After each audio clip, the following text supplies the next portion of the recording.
तुलसीं हेमरूपां च रत्नरूपां च मंजरीं भवमोक्षप्रदातुभ्यं अर्पयामि हरिप्रियां। राधे राधे प्रिय दर्शकों, आप सभी का अपने ओम आस्था परिवार में बहुत बहुत स्वागत है। प्रिय दर्शकों, आप सभी को देवोत्थनी एकादशी और तुलसी विवाह की बहुत सारी शुभकामनाएं। माता तुलसी रानी की कृपा से आप सबके घर में आरोग्यता प्रदान हो और भगवान नारायण की कृपा से आप सबके घर में सुख शांति समृद्धि बनी रहे। प्रिय दर्शकों, हम सब देवोत्थनी एकादशी के दिन माता तुलसी का विवाह भगवान शालिग्राम से अर्थात शाली नारायण के रूप के साथ हम उनकी पूजा करते हैं, उनका विवाह करवाते हैं और माता रानी से प्रार्थना करते हैं कि हे माता रानी सुख शांति समृद्धि हमारे घर में बनी रहे। प्रिय दर्शकों, इस वर्ष तुलसी विवाह 15 नवंबर दिन सोमवार को है, अर्थात इसी दिन प्रबोधिनी एकादशी पड़ रही है।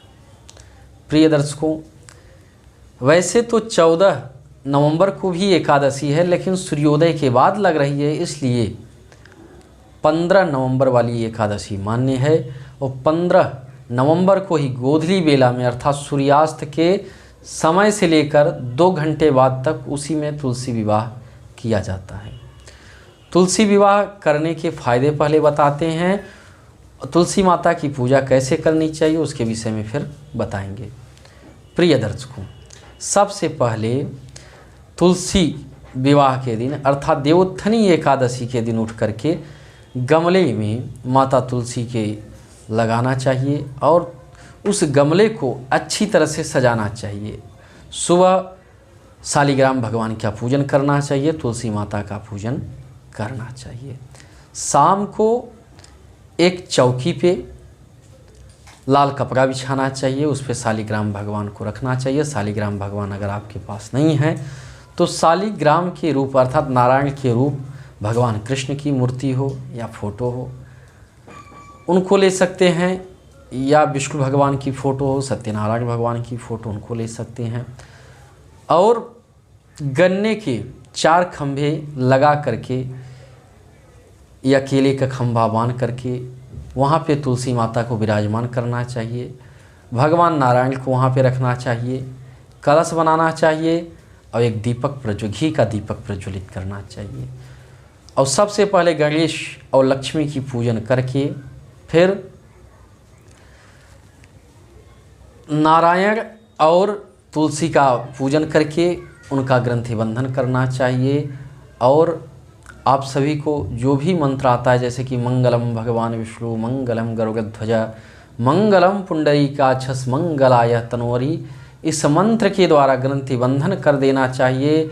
और एक पत्ते पे जो हमारी माताएं बहनें हैं, एक आम के पत्ते पे थोड़ा सा सिंदूर लें, उसे नारायण के पास मूर्ति से स्पर्श करा करके उस तुलसी के पौधे को लगा देना चाहिए। अगर आप सक्षम हैं तो अपने उपरहित को बुला लें, क्योंकि अगर ब्राह्मण के द्वारा आप पूजा कराएंगे तो अच्छे से विधि विधान से करा देंगे। तो यहाँ तो मैं सिर्फ संक्षेप में बता रहा हूँ कैसे करना चाहिए अगर आप कर रहे हैं। लेकिन अगर आप सक्षम हैं ब्राह्मण को बुला करके, तो ब्राह्मण को बुला करके तुलसी विवाह कराना चाहिए, बहुत ही उत्तम रहेगा। और उसके बाद वहाँ पे भगवान नारायण की आरती करनी चाहिए, तुलसी माता की आरती करनी चाहिए, उनसे प्रार्थना करना चाहिए कि हमारे घर में सुख शांति समृद्धि बनी रहे।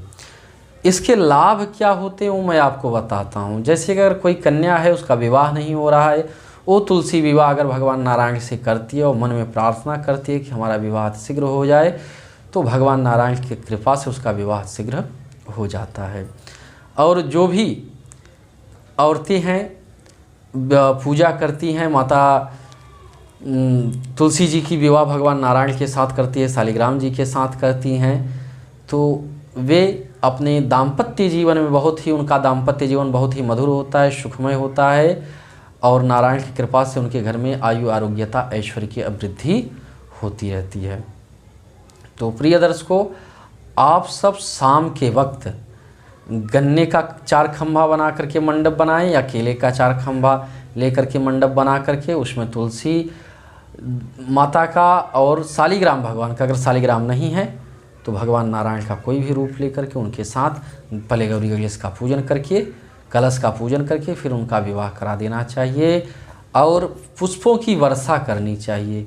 ऐसा करने से भगवान नारायण, माता तुलसी आपके घर में सुख शांति समृद्धि का आशीर्वाद देते हैं। तो प्रिय दर्शकों, अगर हमारा वीडियो आपको अच्छा लगा हो तो लाइक और सब्सक्राइब जरूर करना, कमेंट में जय माता तुलसी जरूर लिखना। धन्यवाद। राधे राधे।